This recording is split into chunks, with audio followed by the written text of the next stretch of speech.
காசாவை பற்றி தீர்க்க தரிசனம் என்ன சொல்லுன்னு பார்ப்போமா? தீர்க்க தரிசனம் இருக்குதுங்க, அதுவும் ஒரு செமையான ஒரு தீர்க்க தரிசனம் தான். செப்பனியா 2ஆம் அதிகாரம் 4வது வசனத்தை வாசியுங்கள். காசா குடியேற்று அப்படின்னு இருக்கிறது அது. அதுக்கப்புறம் ஆமோஸ் 1:7 நாம் பார்த்தோம்னா, ஆமோஸ் 1:7 எடுப்பீங்களா? எடுக்க முடியுமா? ஆமோஸ் 1:7 என்ன சொல்லுங்கன்னு சொன்னால், காசாவின் மதிலுக்கு தீ கொளுத்துவேன்.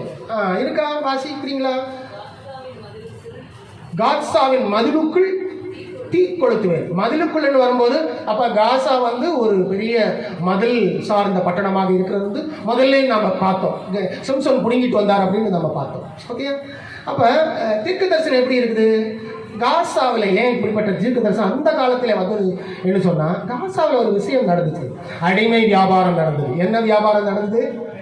அடிமை வியாபாரம். அடிமை வியாபாரம் சொன்னால் என்ன தெரியுமா?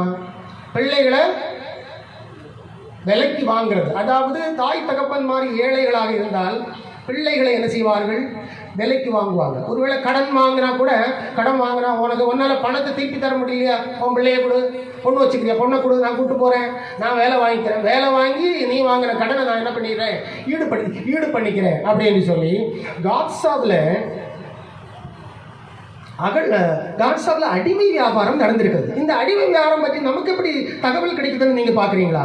அடிமை வியாபாரம் பற்றி தகவல் நமக்கு எப்படி கிடைக்குதுன்னு சொன்னால், இடிந்து போன பழைய காசாவில் அகழ்வாராய்ச்சி செய்யப்பட்டது. அகழ்வாராய்ச்சின்னா ஆர்கியாலஜிக்கல் ரிப்போர்ட்ஸ்ன்னு சொல்லலாம். அது அகழ்வாராய்ச்சி, அந்த பழைய பட்டணத்தை அப்படி தோண்டி பார்க்குறது. அந்த அகழ்வாராய்ச்சி செய்தவர் பித்தியம் ஆடம்ஸ் அப்படிங்கிறவர். அவர் எப்போ செஞ்சார்? 1923 செஞ்சார். இப்போ தான் 1923 செஞ்சார் பித்தியம் ஆடம்ஸில் அவருக்கு கிடைச்ச அந்த தகவல், அந்த ஸ்டோன் இன்ஸ்கிரிப்ஷன் பெரிய தோன்றும். அந்த காலத்தில் மெனக்கட்டு ஆளுங்களை வச்சு அதை செதுக்கி எழுதியிருக்கிறாங்க. அதில் இந்த காசா வியாபாரம், காசாவில் என்னென்ன வியாபாரம் நடந்துங்கிற டீட்டெயில்ஸ் நமக்கு கிடைக்குது. அதில் என்னென்ன டீட்டெயில்ஸ் பாருங்கள். அதில் வந்து எசர்ஷடன் ராஜா, அவர் வந்து அசீரிய மன்னன். எசர்ஷடன் ராஜாவுடைய காலத்தில் அந்த ஸ்டோன் இன்ஸ்கிரிப்ஷன் கிமு 660 அது உள்ளது. அந்த ஸ்டோன் இன்ஸ்கிரிப்ஷன் என்ன சொல்லிட்டு சொன்னால், 4 வயசு பிள்ளையை கூட என்ன பண்ணுவாங்கன்னா அடிமை வியாபாரத்துக்கு பயன்படுத்துவாங்க. பிள்ளைக்கு 4 வயசு தான் ஆச்சு. 4 வயசு பிள்ளைய இந்த இடத்துல என்ன பண்ணுவாங்க தெரியுமா? ஓட்டை போடுவாங்க. ஓட்டை போட்டு குட்டி குட்டி சங்கிலி போட்டு அழகாக எடுத்துகிட்டு போவாங்களாம். இந்த இடத்துல ஓட்டை போட்டு இப்போ எனக்கு சதையே இல்லை, பிடிச்சா வரமாட்டேங்குது, சரி கொஞ்சம் சதை உள்ளவங்களுக்கு நிறைய கிடைக்கும். இதில் ஓட்டை போட்டு அழகாக கூட்டிகிட்டு போவாங்களாம். அது ஸ்டோன் இன்ஸ்கிரிப்ஷன்லாம் இருக்கான். ரொம்ப ஆச்சரியமாக இருக்குது. இதெல்லாம் நீங்கள் தெரிஞ்சுக்கணும், அந்த காலத்தில் எப்படி இருந்துருக்கு. கிமு 660 இது எசர்ஷடன் அவருடைய கல்வெட்டு. அப்புறம் அடிமையின் மணிக்கட்டு சதையின் துளை போட்டு சங்கிலிகளை பிணிப்பார்களாம். அடிக்கிறதுக்கு முள் கோர்த்த சவுக்குகள், குட்டி குட்டி முள் கோர்த்த சவுக்குகளை இந்த அடிமைகள் அடிக்கிறதுக்கு பயன்படுத்துவாங்க. இதெல்லாம் அந்த கல்வெட்டில் இருக்காங்க. ரொம்ப ஆச்சரியமாக இருக்காது. வயதான தேராத கேஸை சந்தையிலே கொண்டுருவாங்க, காசாவிலே கொண்டுருவாங்க.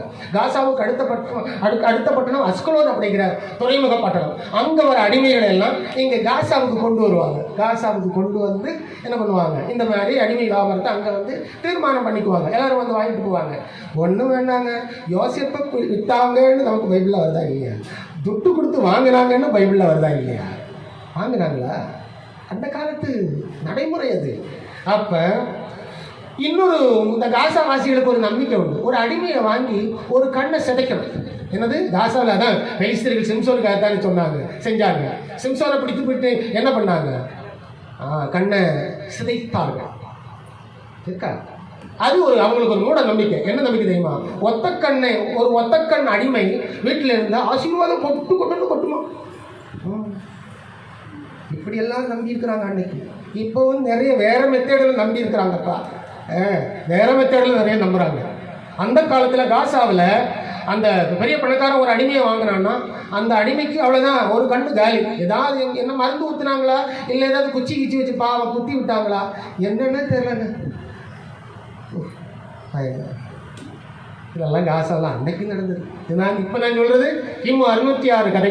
நம்ம பைபிள் எந்த அளவு சரித்திரபூர்வமாக போயிட்டு இருக்கு பாருங்க. இதெல்லாம் பார்த்தார் ஆண்டவர். அதனால தான் இந்த தீர்க்க தரிசனம் சொன்னார், காசா குடியேற்று, காசாவின் மதிலுக்கு தீ கொளுத்துவேன் அப்படின்னு சொன்னார். இந்த விஷயத்தை யார் வச்சு செய்ய வச்சார் தெரியுமா? டிக்லாத் பிளேசர் அவர் தெரியுமா உங்களுக்கு?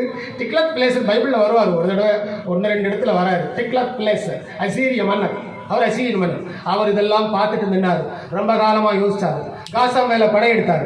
காசா மேலே படையெடுத்து வந்து எல்லா அடிமைகளையும் விடுதலை செய்து காசா பட்டணத்தை தீக்கொளுத்தி விட்டார். அப்பவே அவர் பெரிய சரித்திரம் இதெல்லாம் ஆண்டவர் செஞ்சிருக்கிறார். காசா பட்டணத்தின் மேல் என்ன செய்தார்? தீக்கொளுத்தி விட்டார். டிக்லாத் பிளேஸுடைய படையெடுப்பு ரொம்ப முக்கியமானது. அப்ப அந்த டிக்லாத் பிளேஸுடைய காலத்துல காசாவில் மன்னர் ஒருத்தர் இருந்தார். அவருக்கு பேர் இந்த பைபிள்ல வராது உங்களுக்கு. ஹனூனு அப்படின்னு பேர். ஹனூனு அப்படிங்கிறது ஓட்டம் டிக்லாத் பிளேஸ் வராருன்னு கேட்பட்டோன்னா அவர் எஸ்கேப் ஆகிட்டார். அவருடைய நிலைமை என்னாச்சுன்னு அதுக்கப்புறம் நான் ரிசர்ச் பண்ணி உங்களுக்கு நான் சொல்கிறேன். பிரிட்டானிக்காவில் போகணும், அதெல்லாம் பார்க்குறேன். பிரிட்டானிக்கன் ரெஃபரன்ஸுக்கு போகணும், அப்போ தான் அது கிடைக்கும். ஓகே, ஹனூனுங்கிற மன்னர் என்ன பண்ணிட்டாரு? ஓடிட்டார். இந்த குறிப்புகள் எல்லாம் எகிப்தில் கிடைத்திருக்கிற எல்லாரிஷ் குறிப்புகளில் இது எல்லாமே இருக்குதுங்க. இப்படிதான் காசா பட்டணத்துடைய அந்த வரலாறு பார்த்தீங்கன்னா, அப்போ எவ்வளோ வரலாறுகள் அதில் கிடக்குது. இன்னைக்கு காசாவை எல்லாம் நம்ம சாதாரணமாக பார்க்குறோம். காசாவுக்கு முன்னாடி அவ்வளவு பெரிய விஷயம் இருக்குது. நம்முடைய பைபிள் எவ்வளவு சிந்திக்கக்கூடியது தெரியுமா? கர்த்தருடைய வார்த்தைகள் ஒரு பட்டணத்துக்கு எதிராக திரும்பிச்சேன்னா அந்த பட்டணத்துக்கு எது நடக்குன்னு சொல்ல முடியாது. மறந்துடாதீங்க, மனிதனுக்கு சொன்னது மனிதனுக்கு நடக்கும். உங்களை ஆசீர்வதிப்பேன்னு ஆண்டவர் சொல்றாரு. திகையாதே, கலங்காதே. அந்த எசாயா தீர்க்கதரிசனம் 41:10 என்ன சொல்லுது? திகையாதே. நீ எப்பவுமே என்ன பண்ணாத, வாழ்க்கையில பிரச்சனை வரும்போது திகையாதே, கலங்காத, கலங்கவும் செய்யாது, நானும் தேவன் அப்படின்னு நம்ம ஆண்டவர் நமக்கு கொடுக்குறாரு. இது நமக்கு கொடுக்குற வார்த்தை. இப்போ காசாவை பற்றி பார்த்தது அது காசா பட்டணத்துக்குரிய அந்த தீர்க்க தரிசனம். நமக்கெல்லாம் ஆண்டவர் வாக்குறுதி கொடுக்குறாரு தெரியுமா? ஸோ பட்டணத்துக்கு சொன்னது பட்டணத்துக்கு நிறைவேறும், நமக்கு சொன்னது நமக்கு நடக்கும் என்பதை நீங்கள் புரிந்து கொள்ள வேண்டும்.